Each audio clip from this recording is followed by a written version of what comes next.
Everyone and all my supporters that we are going to be maintaining what the court has pronounced to it today.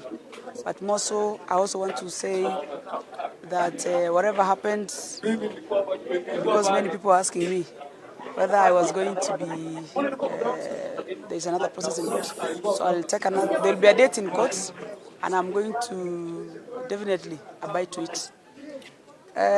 Before me are members of or aspirants of UDA, and I personally want to talk about the issue of insecurity in Baringo as a matter of urgency. Women mainly affected, and it's unfortunate that this time it's quite dry in these areas, and there's no food, and we are wondering how the government of the day is not able to take up these issues as serious as possible, because we were told the NPRs or KPR was sent to Muchongoi, but up to this time they have not been deployed to help and protect the people. I also want to say the President of Kenya, to the President of Kenya, my beloved President Uhuru, to take time seriously and consider these issues of insecurity. For the longest, we have always been treated to a lot of theatrics that these bandits can be tamed. But we still wonder why a whole school bus was sprayed with bullets, and we have not heard the government, apart from the statement made by one Matiang'i that ordered a whole headmaster to be arrested, which was actually a fallacy. Because instead of going to the real problem, you are massaging and giving a lot of power to these bandits to roam around and kill everyone the way they want. We want to tell the government, Matiang'i and the rest, that if it is true that you are not able to take care of these people, we should be given an alternative on how we are going to take care of them. Because one way or another, people must go to their activities, day-to-day activities. How are they going to work? If children can be killed, and mostly a whole school bus, meaning these people don't care anymore. And who are these people anyway? Why are we being arrested as leaders, yet the criminals themselves are not being arrested, or no one has ever been arraigned to court? And to what extent and to how long are we going to wait for all these problems? How far or how long are we going to talk about it? And the government is not able, or they don't want to do it. Because this time, It's not about not being able to do it. I think they don't want to do it. And as leaders of Baringo, all of us here feel the same pain, that we feel so sidelined and we feel so left behind, and we want to know what is the problem. Because we are also Kenyans who pay same tax. We need to be treated equally. We want our children to go back to school, and everything that, I mean, every Kenyan needs to do, or activity of every Kenyan should be, happens without necessarily always being cautioned around. There's a fear of the KCP and KCSE students going to do the exams, especially those who are in security prone areas. And now they've even decided to merge the examination centers, despite the distant challenges and security. What's your take? It's a good step for Ministry of Education because they want to curb that problem. But I think the biggest problem and the biggest challenge is, to what extent are you going to do that? Why don't you just eradicate this problem once and for all? If it is Pokot bandits, how many are they and where are they? Why are they always ambushing people all the time? And what is the government doing about it? Because we cannot be complaining of the same problem and it looks like there is someone who knows everything about it and they have just refused to do what is necessary. Meaning, it is almost a deliberate effort that the government don't want to sort this problem as a matter of urgency. Because if children are affected, which is a generation that is actually being affected, then if they cannot do the urgency to either kill these people, arrest these people, or take the best step to eradicate this problem, it's been long overdue. Exactly. Maybe before you let your team speak on what's happened today, what's your take? What's the party's program? What is the plan here? Because the April 16 is near. Thank you. I will give my colleagues to also add a word on it. But I wanted to say that what UDA, my party, did today is to teach and educate our supporters and our aspirants on the importance of being together as a team on the manifesto agenda of especially the bottom-up approach and the Kenya Kwanza. And we still, it's something that we've been talking about as a party. But today was our day, and other aspirants are going to talk about it. But I want to be specific on one agenda, on the issue of registration. I want to ask the office of the registrar of political parties categorically that it is not possible for villagers, people in the rural areas, because of many other issues, for them to vote in the nomination using an online registration. As much as we appreciate the online, factors and whatever, it's not possible. Because you go to other areas, there's no network. You go to other areas, you need a smartphone, and it becomes a problem. And there is no there's no standardized way of gauging that every member is supposed to go into this party or any other party. And ORBP, I think, should wake up from their offices and go to the ground, because if they really care about these votes and the voters, they should also learn and come to see whether this thing they are giving us in terms of this bill is really workable. Because as much as we want to look at it as a progress in political agenda, it's not possible because of the time also. So one way or another, we still want them to go back to the original mode of voting.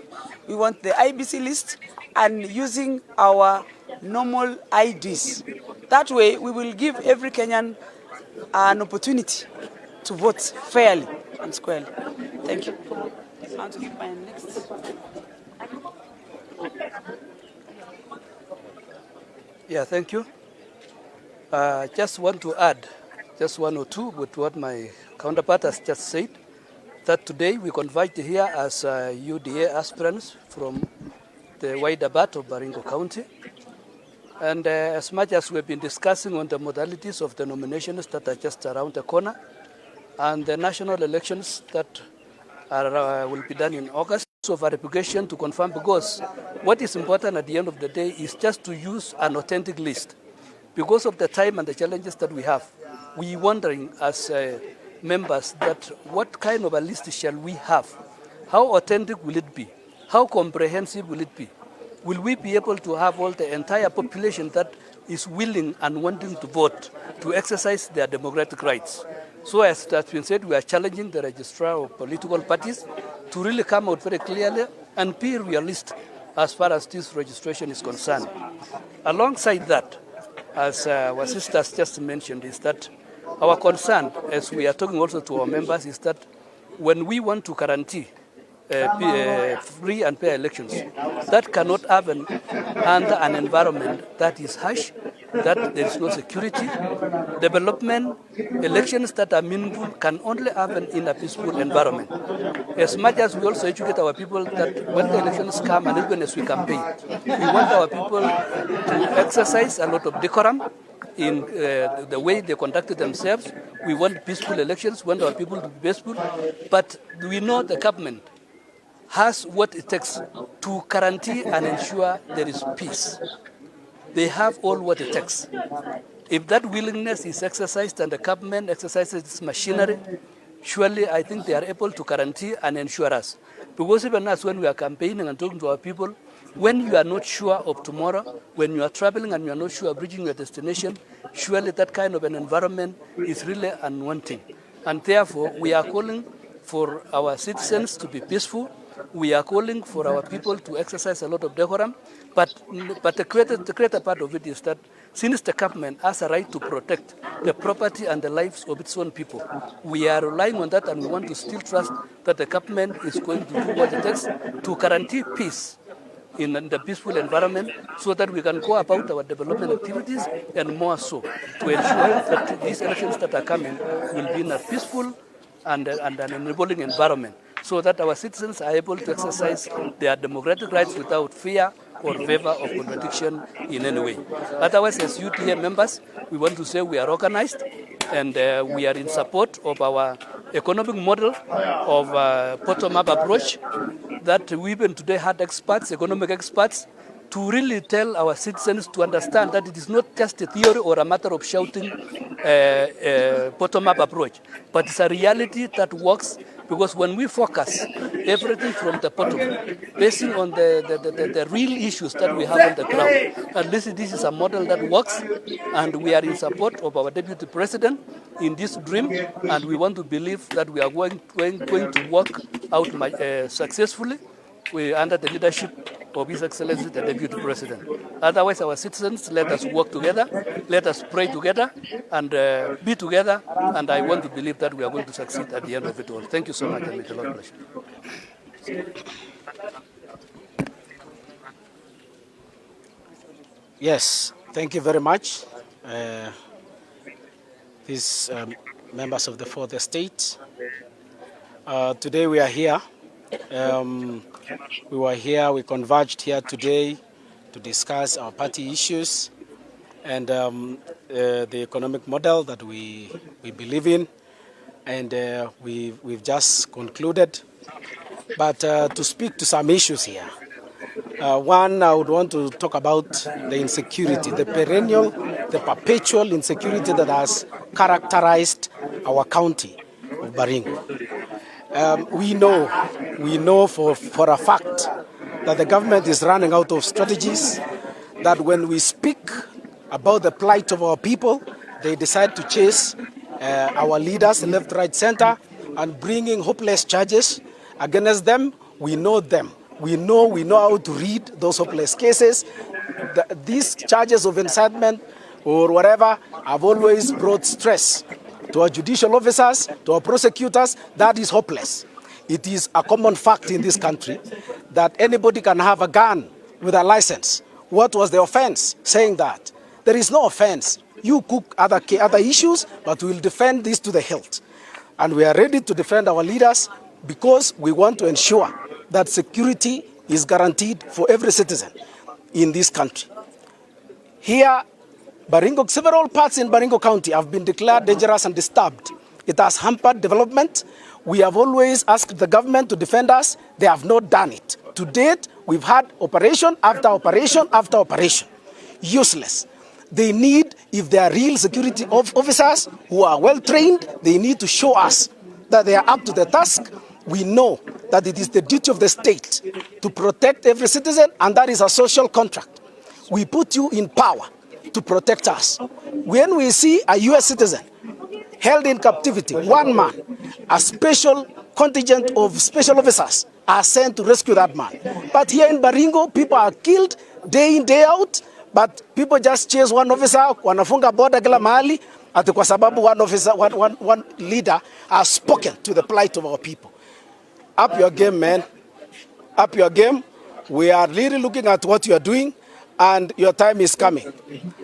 In terms of politics, we know you need to understand that we will soon see, we are likely soon to see a law that has the name of William Ruto in it. Because you are so desperate, you want to frustrate him. But let me tell you, our party is William Samoei Ruto, and because he's in UDA, we say we are in UDA. Because we have fought and said, your people will be our people. William Ruto, we support him, regardless of whatever you do. We've seen that you've actually tried to create a law that gives too much power to the ORPP to collate, and to certify our political register, the list of our members, so that how fair is that? This is our party process, and you want to control it from State House. This registrar of political parties is somebody who is answerable to the president, who does not believe in what we are doing as you do. We know you want to subvert. You know you want to frustrate. We know you want to create chaos in our primaries. But we are very firm. We are very firm. We will not back down. We will not go away from this. We will pursue a course. The Constitution is very clear. Why are people being told to migrate using a platform without civic education, without public participation? And the Constitution itself says that every citizen has a right to vote in this country, in any referenda or a political activity. So without any unnecessary restriction, go and see Article 38 of the Constitution. We should, and in fact the process, it is said, our law says it should be simple. So we want our people to move freely. If they are moving from Jubilee to UDA, we want them to move in 3 seconds, they are in UDA. Why are we taking weeks? Why are we being taken in circles to move to the party that we want? We will not go back to tyranny. Yes, you need to get this. We will not go back to those kind of games, but we will support our cause. We will support our leader, and we tell you we will move to court. Our courts are open to everybody, and we will challenge these draconian laws you are bringing. You are changing the law. You are changing the rules of the game while we are at the middle of the game. Munagoja munakimbiza the goalpost when we are playing half field. Hata mukiweka, hata mukireduce to the score. Thank you so much. I know the law. I said thank you. Thank you. Sababu najua law. Okay. Basi kwa majina naitwa Jemtia Langurati. Nataka kumwambia siku ya leo tumekuwa hapa kuandaa mkutano yetu ya chama ya UDA, na tumeandaa mkutano yetu, tumemaliza, na viongozi walikuwa na wasiwasi kwamba labda uchaguzi hii ya nomination itakuwa na shida. Leo tumekuwa kwa mkutano yetu ya kama aspirants, tukaeleza kuinaka ubaka, hakuna mtu yenye kuna certificate, vile wengine wanasema anga ati certificate ya UDA imepewa fulani. Leo tumepewa na experts kusema ile haki utapata ni kutoka wananchi, na tunastumu vikali kama wakaaji wa Baringo. Tunastumu vikali wale wachambazi walipika risasi wanafunzi. Na nataka kuuliza Bwana Makoa, mahali popote mahali huko, badala ya kusema hata pole kwa watoto wamewawa ama driver amewawa Matiangi, Badala useme upatia wa jamii yao pole, unasema lazima hiyo driver, hiyo watu wafungwe. Hiyo mtu amewawa, si binadamu. Nataka kumwambia Bwana Matiang'i, watch your steps. Angalia mguu mahali unapita. Sisi kama watu ya Baringo tumetoa ilani kusema tumeuvuka hapo Baringo East, juzi hapo Marakwet. Kwa nini watu ya Baringo tunaangaliwa kama watu una shida? Wewe bwana, are we not Kenyans? Nataka kumwambia Bwana Matiang'i na serikali kuu Bwana Kenyatta. Nataka kumwambia wewe, Your Excellency, come forward. Kuja angalia wananchi ya Baringo. Wale wa Baringo walipigia kura, tulipigia kwa Rosabi. Mimi nilikuwa agent wako. Kwa hapo polling station number Kasebe Primary School. Mimi nilikuwa agent yako kwa Jubilee. Saa hii unasema uwezi kuamini kama tulipigia wewe kura. Na serikali hii ile ya 2022 sisi tunapatia William Samoei Ruto pile alituambia 2017 barabara ndio hii. Sasa leo mimi naomba mkono yako. Sema kutoka siku ya leo yale yote nasema pole na kuunga William Samoei Ruto. Kama ulisema kwa ile clip uliposema yango 10, William 10, na hiyo kitu iko kwa document na hatutarudi nyuma. Tunaomba wewe rais, hakuna wakati unaenda kubaja kampeni alafu unalete mtu ya upinzani ndani ya boma yako. Hii boma yetu tulichukua kama Jubilee, alafu unaletea sisi mwingine ambaye tulishinda yeye. Hiyo ni sema gani? Hata tukaenda kwa kuboza wa msichana mwenye ameoa hiyo msichana, uweze kanyaga kwake. Sasa wewe unalete huyu kwa boma yetu kufanya kazi gani? Nataka mwambia wewe Bwana Uhuru Kenyatta, sisi kama Baringo tumefunga yote kura yote 2020 mwezi wa 4 nomination. Nataka kuhakikishia William Ruto, usiwe na wasiwasi Bwana William Ruto. Your Excellency our deputy president, usiwe na wasiwasi. Yule mtu atashinda, yule atashinda. Tuko barabara moja kuhakikisha wewe ndakuwa rais ya 5 ya Jamhuri ya Kenya. Na mimi nasema asante na Mungu awabariki. Asanteni.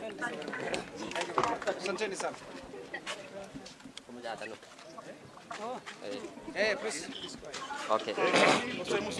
Yes. As a person from Simosoi, what I want to speak like this.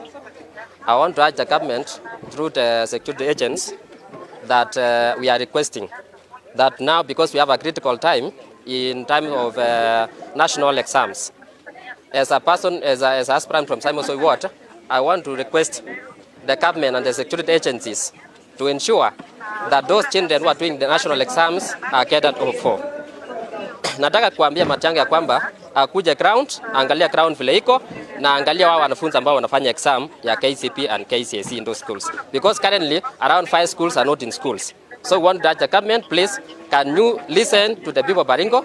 Can you listen to Kenyans? Because all of us are Kenyans and we wanted to I want you to follow the law. We want also to condemn what Matiang'i is saying about anataka kuchukua mwalimu wa shule kufunga. We want to tell him that ambia watu fole na akuje ground na akuje tufanye kazi kwa ground. Today we are having aspirant meeting of UTA and we have agreed on so many issues. We have discussed the 4 pillars of the UTA and we have seen that UTA we have agenda to sell to these Kenyans. Tuko na manifesto ya kuuzia Kenyans. Nataka kuambia Uhuru Muigai Kenyatta, our president, tunakuheshimu, lakini raundi kwa hii siasa tutakuheshimu. Tunataka wewe ujue kwamba tuko na agenda na tuko na mpango ya kuuzia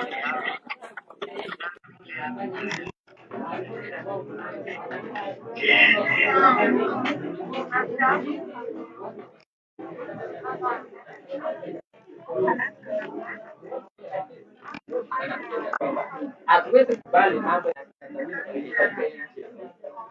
ya